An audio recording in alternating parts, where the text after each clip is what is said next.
Well, happy Mother's Day to all the mothers who are here and the mothers who we love and those who are expecting to become mothers. It certainly is a special thing that we remember today. I was thinking about it a little bit this morning, and I was just reminded of how much mothers, in what they do for their kids, become like Jesus, become like Christ. They love unconditionally. They are just such great forgivers. They are such great servants.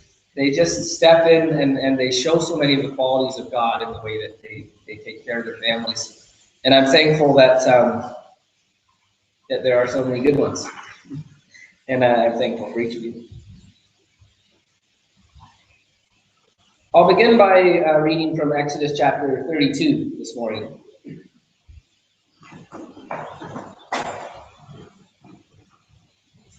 As we've been working through these early histories of the people of Israel as a nation coming out of Egypt, it has been certainly some setbacks and some hardships, but it's been a pretty positive road. Now we see that they face, or maybe they fall into their first real failure, and bigger and more serious than anything they've come to before. And we'll just look at the first 7 verses this morning. But as we unfold this passage, it certainly reveals to us so many lessons about who God is, about what it means to be His people, and thankfully about the forgiveness that He has for those who fall away. So I'll begin by reading. When the people saw that Moses delayed to come down the mountain, the people gathered themselves together to Aaron and said to him, "Up, make us gods who shall go before us. As for this Moses, the man who brought us out of the land of Egypt, we don't know what has become of him." And so Aaron said to them, "Take off the rings of gold that are in the ears of your wives and your sons and your daughters and bring them to me." And so all the people took off the rings of gold that were in their ears and brought them to Aaron. And he received the gold from their hand and fashioned it with a graving tool and made a golden calf. And they said, "These are your gods, O Israel, who brought you out of the land of Egypt." When Aaron saw this, he built an altar before it, and Aaron made a proclamation and said, tomorrow shall be a feast to the Lord." And they rose up early the next day, and they offered burnt offerings, and they brought peace offerings. And the people sat down to eat and to drink, and rose up to play. And the Lord said to Moses, "Go down, for your people, whom you brought out of the land of Egypt, have corrupted themselves." One of the things I like to do, I've always liked to do since I was a really little kid, was to build things. I just finished building some bookshelves. They're hanging on the walls now, and they haven't fallen off yet, so that's good. And just about any room of the house I can go into, and there's something there that I've built. And I like the process of doing it. I like the working with my hands. I like the accomplishment of seeing something turn out the way that you wanted it to, or somewhat close. I like being able to customize what you want so that it fits just right where you have in mind. I enjoy doing that. This story reminds me that there are some things that I cannot and should not build. Some things that cannot and should not be customized to what I think is best. Some things that I cannot take credit or ownership of. They are greater than that. And this really, I think, is the beginning, or maybe the continuation in the hearts of these people of the history of idolatry. That they would worship other gods. That they would give what is due to God, His respect, His obedience to Him, His glory to others. The place in His life that is for that first and utmost person, they would take away from God and they would give it to others. Certainly, I recognize that idolatry isn't something that we really come face to face with very often in our lives. And if it is, it's kind of out there with them, at least when we think of it in terms of this religious worship. And yet I think the teachings about idolatry find such a full application in our lives, as we will be tempted and will be drawn and will be challenged by so many things in our lives to take God out of that spot that is His, to take away the due that is His, and to give it to others, to give it to myself, to give it to things that I love.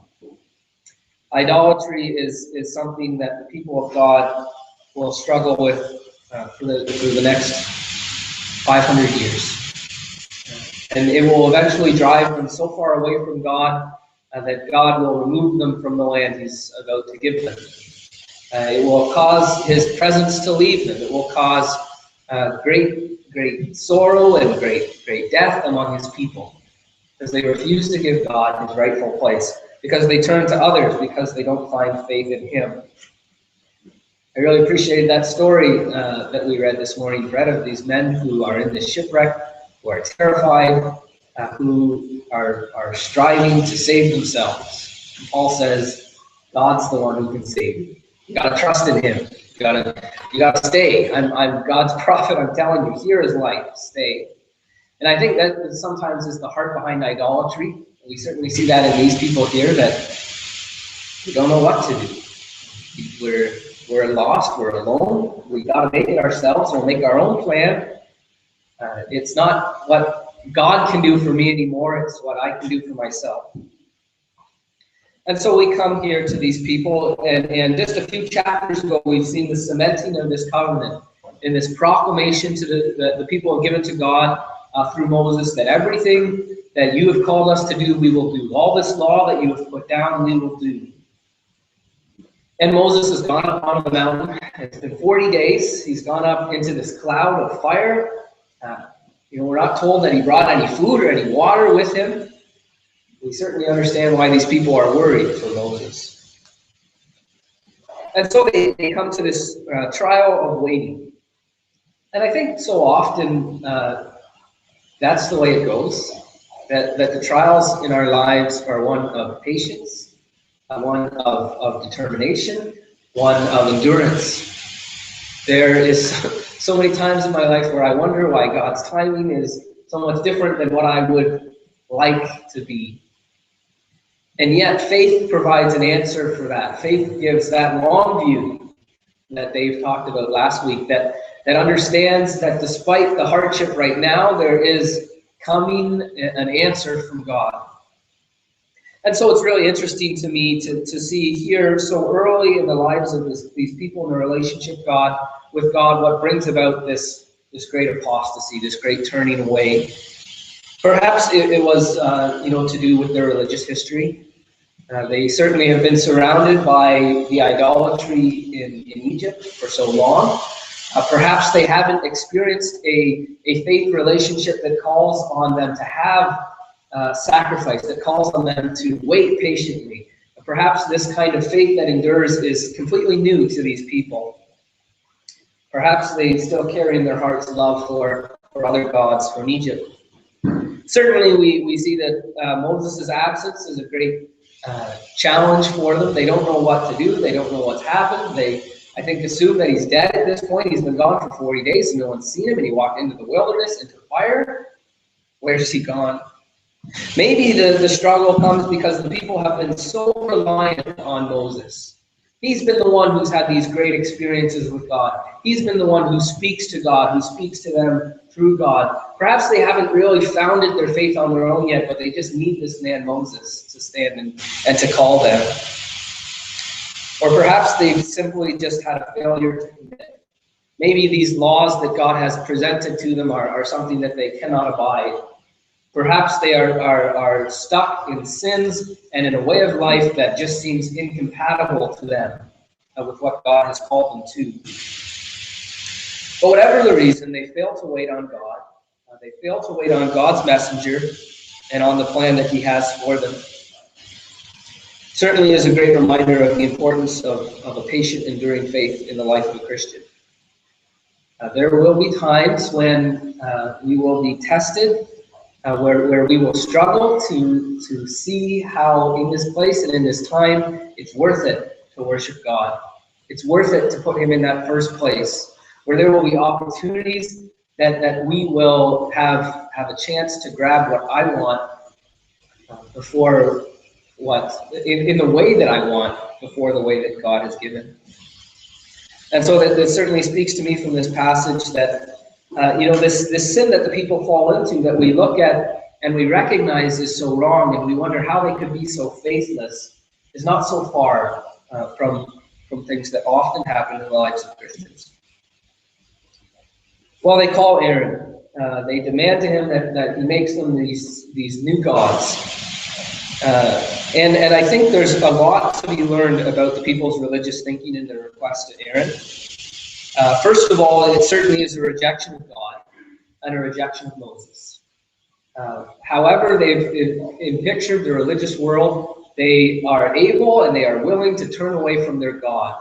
The loyalty to him is not so ingrained in them yet that they're unwilling to do so. And so certainly in this request is a rejection of God. Secondly, in this request, certainly there's this belief that the people have that gods can be created. What a thought that they would go to a man and ask him, create gods for us.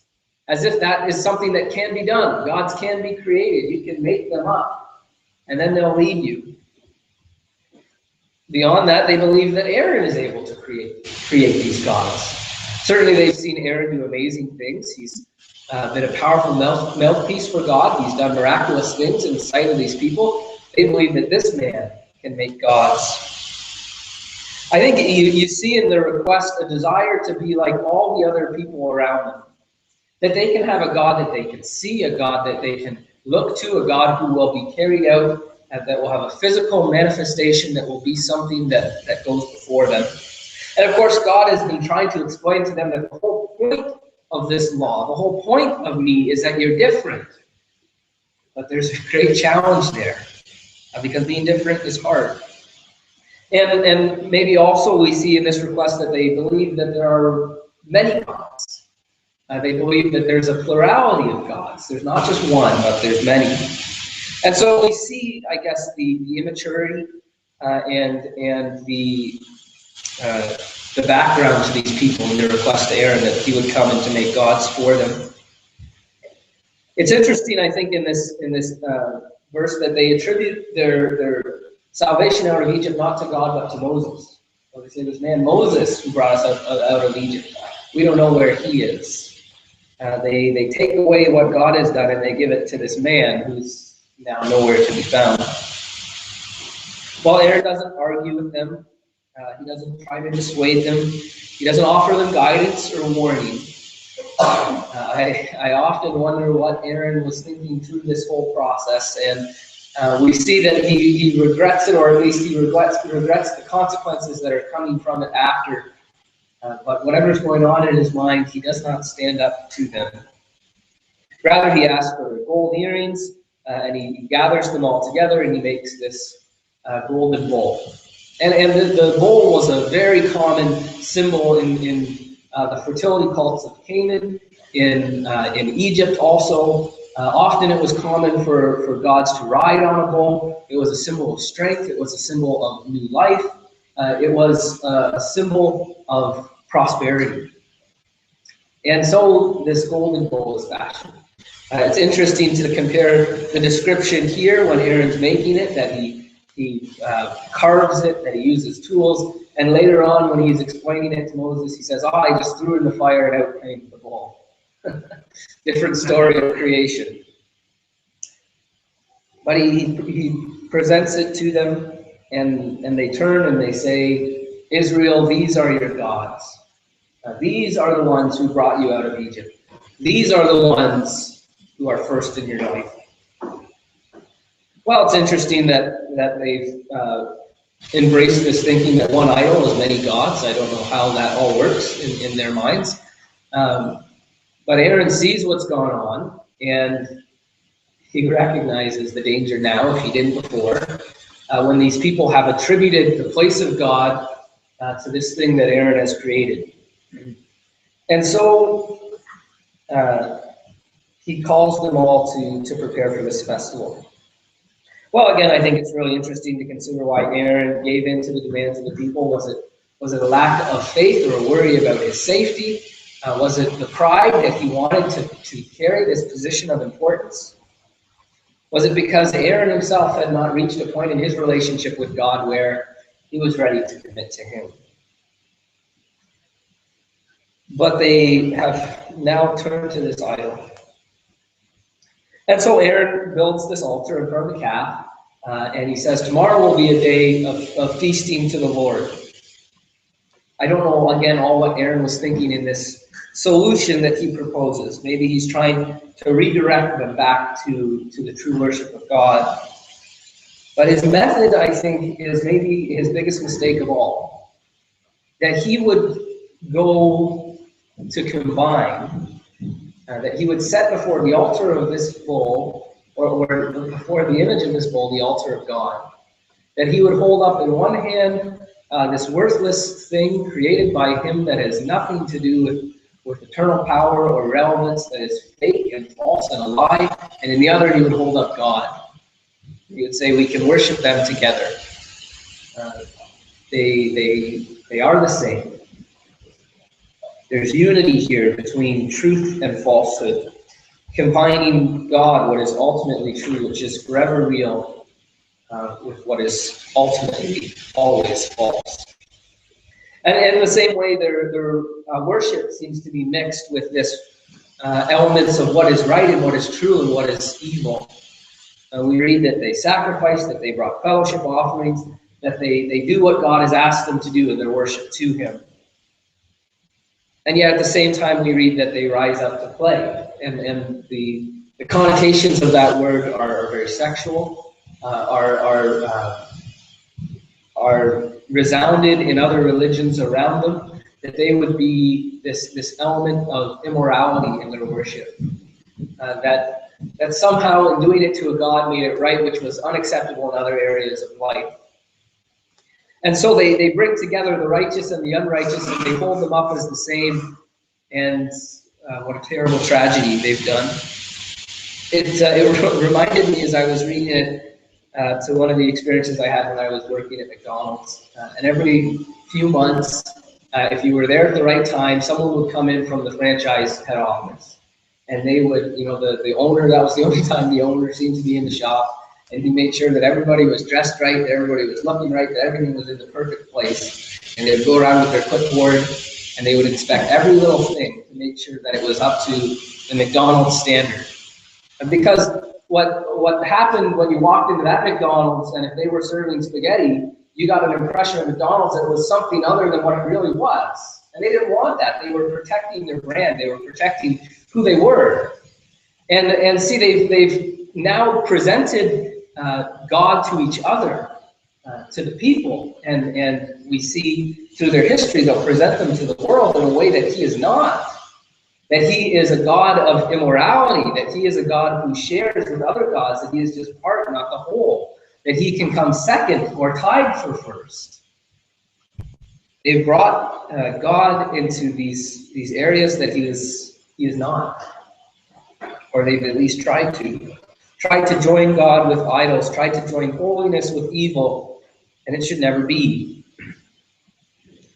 When we give God only part of his due in our lives, when we rob him of what is his, not only do we disrespect him in that way by taking what is his, but we also present to ourselves, to the people around us, and to the world an untruth about our God, that he is not really deserving, that he's not really worthy, that he's not really perfect.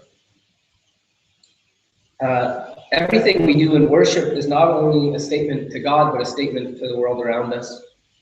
So how important it is then to find this heart that puts God first. And we see that God sees. He sees the sin of his people, and we won't go far into his response this morning, how interesting it is, the words that he has for Moses and the words that Moses has back for him. But he sees that they've become corrupt. And he says, you know what, these are the people who you brought out. They certainly are my people. The sin here is so great that they've rejected God. They've rejected God's leader. That they've misappropriated the work of God, taken what God has done and given it to others. that they've worshipped others' gods. This was one of the foundational commandments that God gives his people. Have no idol, worship nothing else. That they've participated in these acts of sexual immorality, that they've joined the true God with false gods, that they've joined appropriate worship with sinful worship. This sin is resounding in the people. It will become something that will plague them for generations and generations. It is within their hearts that it is a serious statement about God. It is a rejection of him. And we see in the coming verses how serious God takes it. But what is there to learn, I guess, is the question, from this time of tragedy in the life of the people? I think we see in the lives of Christians the need for faith and dedication in waiting, in patience and endurance. You read this passage and it seems so silly. These people seem so foolish that they so quickly have turned away from God. But I submit to you that their sin is not unique, that rather it's so easy. It reminds me of the parable that Jesus tells of the soils, right? And some soils are rocky and there's no root to be had. Some soils, thorns come up and they steal away the light. There's so many things, especially in the early days of faith, that can come and can get in the way of a true relationship with God, of putting God first. Certainly not only in those early days of faith, but we will be challenged again and again and again through our lives to dethrone God, or to hold an idol upside alongside him, or to trust in ourselves as we trust in him. What a need there is for us to consciously think and to know that our faith to God is something that requires commitment and perseverance and endurance. I don't know if these people had grasped that yet. We will see in them from this point on, in this generation, a different kind of faith. And this is kind of the cycle through the history of Israel, that only after a great tragedy will they come to a place of great faith, will they really understand how important it is to be loyal to God. So it's not until after they're thrown out of the promised land and they wander for 40 years that they really understand what it means to reject God. It's not until after the neighboring peoples come down around them and plunder them and take them, and then God rescues them, that they understand what it means to be loyal to God. It's not until they're carried away into slavery hundreds of miles away from home and brought back that they understand that what it means to be loyal to God. And so certainly there is such a great thanksgiving in this apparent truth of God's people that they don't learn always the first time that he is a forgiving God. But we recognize that this seems to be a constant struggle for the people of God. Consider the letters of the New Testament, I think especially of Galatians. Paul writes to these people and says, I'm amazed at how quickly you've turned away from the gospel that I presented to you. The life that you had, you're throwing it away. Turning to God is hard. He demands change. He demands newness. He demands loyalty that wasn't there before. It's not surprising then that we should recognize that there's a need for faith to be dedicated, to be patient, to be enduring. And certainly we can see in this scenario how easy that is for that to be lacking, and what terrible curse it brings. Secondly, I think there's a strong application from this passage where we see the need for strong spiritual leadership. The people usually do good, or at least they're dragged along to doing good when Moses is around.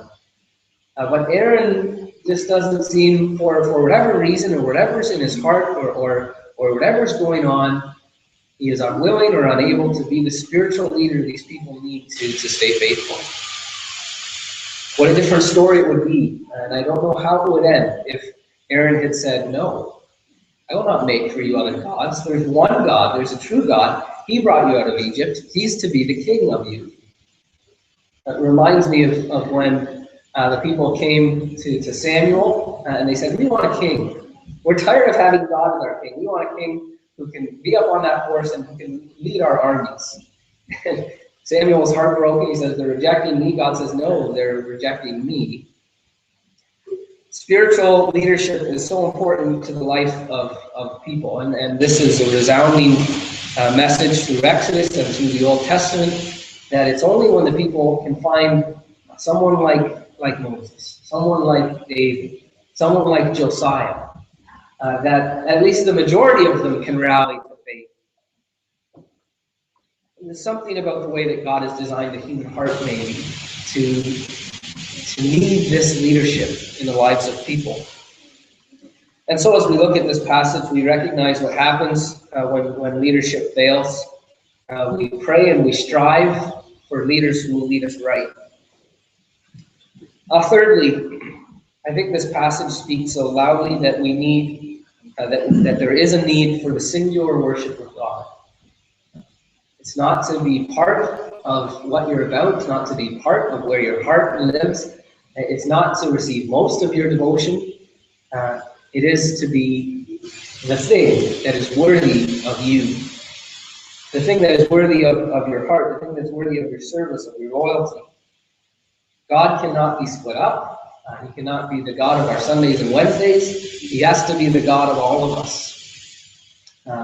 There's no sense if you read this book and you can come away thinking that I can pay off God with part of my life, with part of my funds, with part of my energy, with part of my initiative. He is worthy of it all. And he is ready to walk beside us as we strive towards that goal. But God must come first. There must be no other gods before him. There must be no diversions from what he is due. And so certainly we see the great tragedy that befalls these people when they reject God, when they hold others up alongside him. Well, we serve a holy God, a God who should never be united with sin. Again, I think of the words of Paul when he talks about sexual immorality in the life of a Christian. He says, don't you understand that the Holy Spirit is in you? And when you connect God with sin, how great a disservice and an untruth that is. What a great sin that is. Our God's place of superiority should never be abducted, should never be removed. He alone is worthy of worship. The failings of Israel in this chapter, I think, seem so disappointing, seem so silly, and yet they ring true, I think, all too often in the lives of Christians. This threat that we might minimize here in these people so far removed from us is well and alive in the lives that we live. There is this danger. And so I think we're called to learn from their disaster and to recognize the sin in our own lives, and to recognize the times when we take God out of that place, when we reject him. As I think about this, I can't help but be so grateful that we are saved by a holy Savior who is perfect when we are not, who completely removes sin from us, who unites us again with God, who enables us to give the truest worship. Christ is the answer for this. It's interesting, we'll look at it in a future sermon, this passage between Moses and God, where God says, I'm going to destroy these people and start over with you.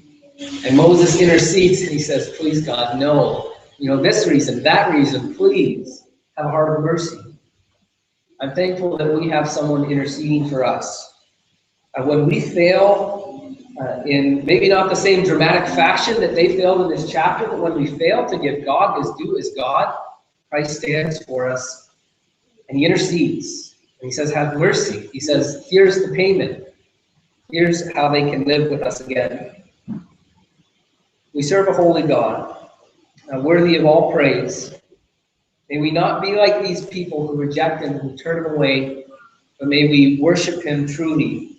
May we wait on him patiently. And may we seek strong spiritual leadership and put God before all else.